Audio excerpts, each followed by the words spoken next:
Tu t'es déjà demandé pourquoi dans la Bible, Dieu interdit de manger certains animaux? Bienvenue dans l'épisode 4 de notre série Science et Bible, le sens caché.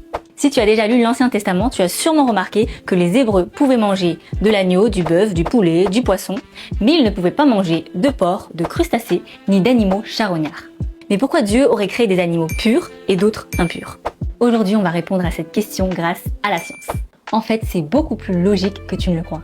Premièrement, à l'époque, il n'y avait pas de frigo ni de cuisson à haute température. Et les animaux qualifiés d'impurs avaient tous ce point commun. Ce sont des nettoyeurs naturels.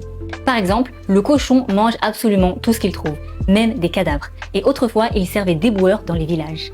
Les crevettes et les crabes nettoient les fonds de mer et mangent des déchets toxiques. Et les vautours, les hyènes, les rats se nourrissent d'animaux morts.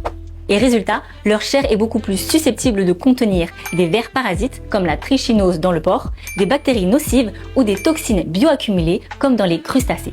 Alors non, Dieu n'a pas dit ça pour tester notre obéissance, mais il l'a fait pour protéger la santé de son peuple. Il a créé des animaux bons à manger et d'autres pour nettoyer et réguler l'écosystème. Incroyable, n'est-ce pas? Mais alors aujourd'hui, est-ce qu'on peut manger de tout? Eh bien oui, dans Acte 10, Dieu apparaît à Pierre dans une vision et lui dit « Ce que Dieu a déclaré pur, ne le regarde pas comme impur. » Et Jésus lui-même a dit « Ce n'est pas ce qui entre dans l'homme qui le rend impur, mais ce qui sort de son cœur. » Autrement dit, le péché ne vient pas de ce que tu manges, mais de ce que tu penses, dis et fais.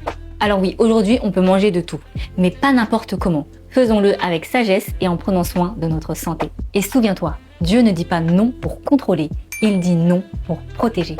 N'hésite pas à commenter et à partager.